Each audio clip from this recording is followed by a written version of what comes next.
یک جمجاره هر سرکین حال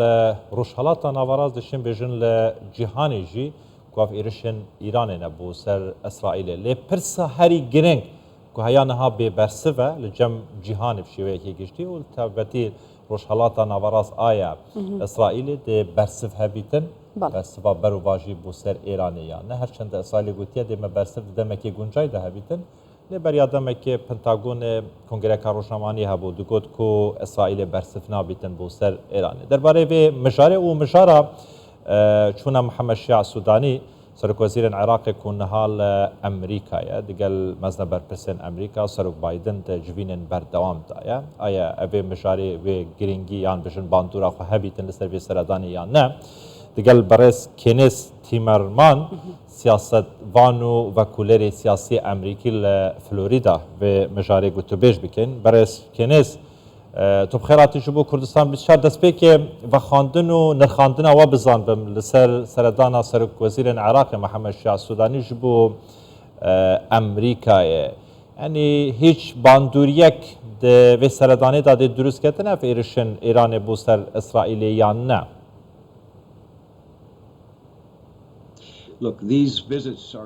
ئەم سەردانە چەند هەفتەیە دەتوانم بڵێم چەند مانگێک پێشەم هێرشانە ڕێکخراوە بۆیە هەردوو لە ئامادەکاریان کردووە ماوەیەکی زۆرە زۆر پێش هێرشەکانی ئێران بۆ سەر ئیسرائیل بۆیە من پێم خۆشە و گوێم لێبوو کە سەرۆک بایدن بە سەرۆک وەزیران سوودانی وتی ئێمە ئەمانەوێت دۆخەکە هێور بکەینەوە لە ڕۆژهەڵاتی ناوەڕاست و هەروەها دۆخەکە وا لێ بکەین کە عێراق ئاسمان و زەویەکەی بەکار نەهێنرێ کە پێشتر ئێران بەکاری هێناوە لە دژی ئەمریکا و ئیسرائیل و ناوچەکە بۆیە من بەڕاستی ئەمە زمانێک بوو کە بەکاری نەهێنا ڕاستەوخۆ باسی کرد کە دەمانەوێت هێوری بکەینەوە بەڵام بە دیاریکراوی نەیوت نابێ ئاسمان و زەوی عێراق بەکار بێ لەلایەن ئێرانەوە پێم خۆش بە ئەوشم گوێ لێ بێ بەڵام سوودانی لە بیریەتی و دەزانێ کە با بڵێن بۆ پێشتر بووە سەرۆک وەزیرانی عێراق بوو بە نوێنەری ئێران لە وڵاتەکەی خۆی بەڵام پێم ناخۆش بوو سەرۆک بایدن بە ڕاشکاوی ئەوەی بەم نەوت بەڕێز تیمەرمان ئەمڕۆ لە دوای کۆبوونەوەی سەرۆک وەزیرانی عێراق سوودانی و باسی لەوە کرد کە ئێران دراوسێمانە بەڵام ئەمریکاش هاوپەیمانێکی استراتیژیە کەواتە عێراق دەتوانێت چۆن هاوسەنگی ڕابگرێ لە نێوان ئێران و ئەمریکادا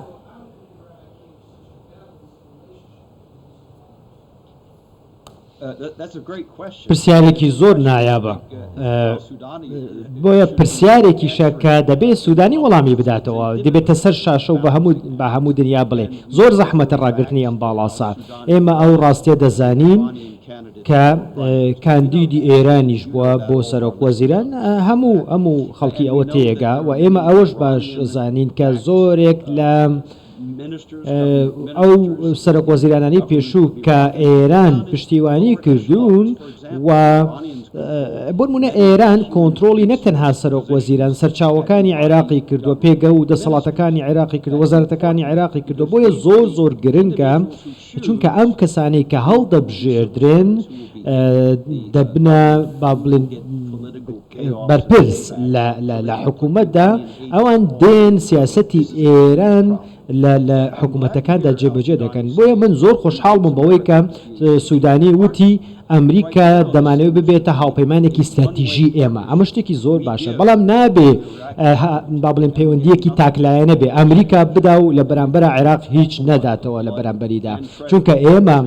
خوێنێکی زۆرمان ڕشتووە و پارەیەکی زۆرمان خەرج کردووە بۆ سەرکەوتنی عێراق کە تا بگاتە ئەم ئاستەی ئێستا زۆر باشە بەرز تیمەرمان کەواتە دوێ سەردانێدا جو بایدن یان بژن ئەمریکا دکاریتن کو چەکان لە عێراقێ لە هەمبەر بەرژەوەندین ئەمریکا و ئیسرائیلێ بێدەنگ بکەن سەقامگیریەکی لە عێراقی دروست بکەتن کو سەقامگیریە دڵخوازە ئەمریکایە بیتن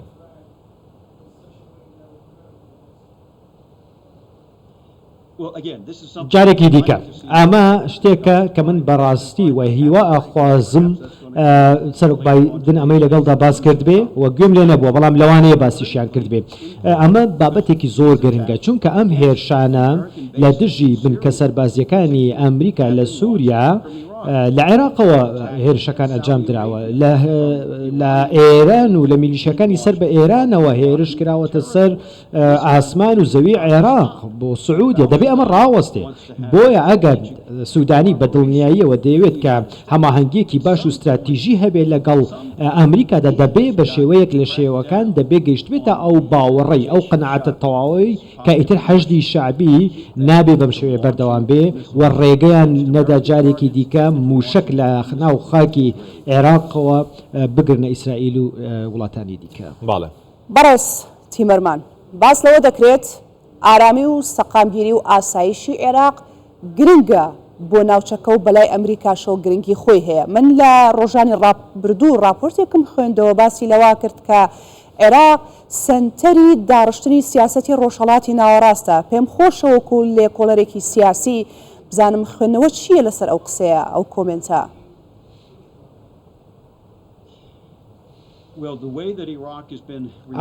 ئەو شێوازەی کە عێراق دەبێتە سیاسەتدا ڕێژەر و بێتە چەقی بابڵی ڕۆژهەڵاتی ناوەڕاست بەڕاستی نەرێنیە لە چەند ساڵی ڕابردوودا بینیومانەکە ڕۆڵی نەرێنی بینیوە و عێراق بۆتە هەرێمێک پارێزگایەکی ئێران و ئەمریکا پابندی و دڵنیایی داوەتە خەڵکی عێراق و خەڵکی کوردستان وهات دیکتاتۆریەتی سەدامی لەناوبر بەڵام دوای 20 ساڵ دواتر چیتر سونەکان دەسەڵاتی عێراقیان لەدەست نییە دیکتاتۆرەکان عێراق بەڕێوە نابن بەڵام ڕژێمێکی تۆندڕەوی شیعە و گروپێک دەسەڵاتی لە عێراقدا گرتە دەست بۆیە من پێم وان نییە ئەو کۆمنتە ئەو بۆچوونەی کە جەناب باسی کرد وەکو خۆی بێ و ڕاست بێ و عێراق ببێتە چەق و سەنتەری داڕشتنی استراتیژ و سیاست لە ناوچەکە بۆیە ئەوەی کە تا ئێستا بینیومانە تەواو پێچەوانەکەیەتی و دەبینی کە چۆن پاشەکشە بە هەرێمی کوردستانەکە کە دەست دەنێتە قورقی هەرێمی کوردستان و ئەمە سیاستێکە لە ئێرانەوە دێکنێت لە سوودانیەوە زۆر باشە بەڕێستی مەرمان با بچینە سەر مژارە ئاڵۆزیان دنابەرە ئەسرائیل و ئێرانێدا پرسیارێک نوها هەیە جیهان لە دیف بەرسڤاوێ دیگەڕێتن بزانیت بەرسڤاوێ چییە ئیسرائیل دەبێژیتن دێ بەرسڤەکە توندا ئێرشە ئیرانێ بدەین لێ ئەمریکا دەبێژیتن کو ئیسرائیل ئێرشی سەر ئێرانێ ناکەتن پرسیار ئەڤەیە باشە لە گۆری دیفچوونە هەوە لە گۆری بەخواندنە هەوە ئەگەر دەسبێ ڕۆژێدا ئیسرائیل ئێرشی سەر ئێرانێ بکەتن ڕۆڵ و هەلوێستی ئەمریکا دەچ بیتن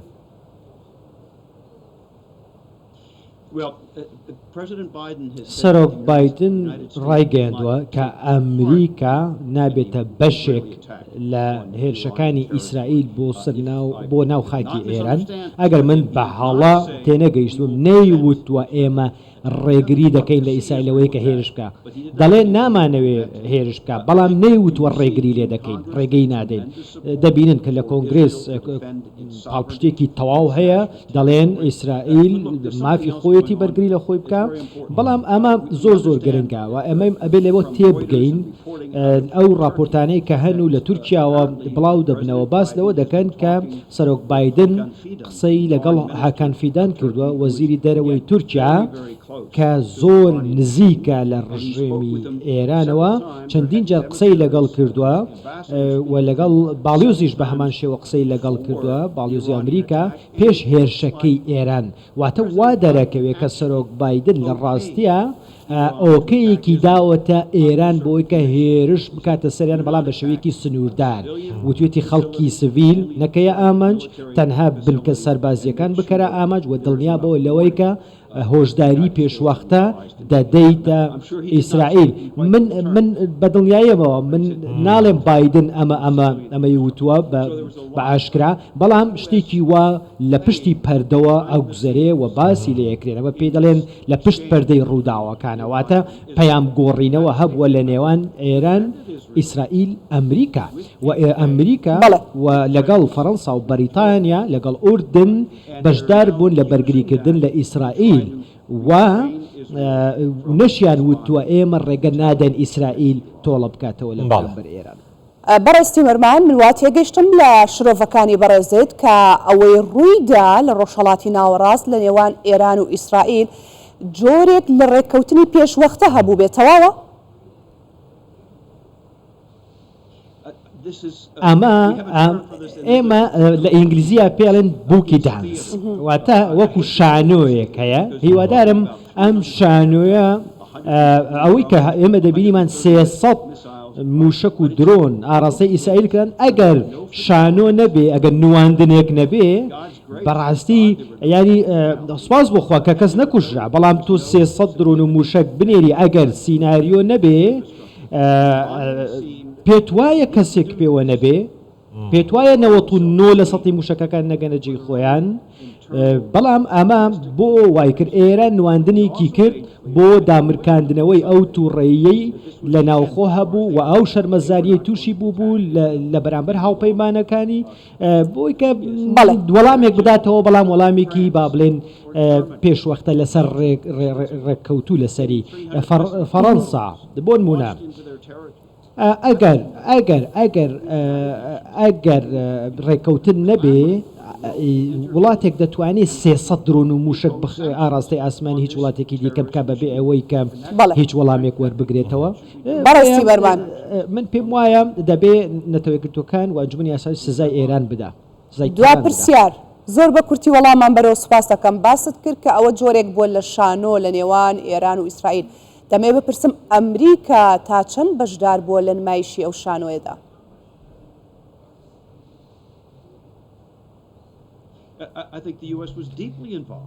من پێم وایە ئەمریکا زۆر بەشدار بووە وەکوتم بایدن پێش هێرشەکە قسەی لەگەڵ ئێران کردووە لە ڕێگەی تورکیاوە وڵاتی سێیەمەوە واتە تێگەیشتنێک هەبووە لە نێوان سەرۆک بایدن و ئێرانیەکان کە ئێران هێرش بکە بەڵام سنووردار بێ بنکەی سەربازی بکاتە ئامانج و با بڵێن خەڵکی سڤیل نەکاتە ئامانج و پێشوەختەش چەند داژێک هۆشداری بەس شانوەکە کۆتایی هاتیەیان چاوەڕێی بەشە دوێ بکەین.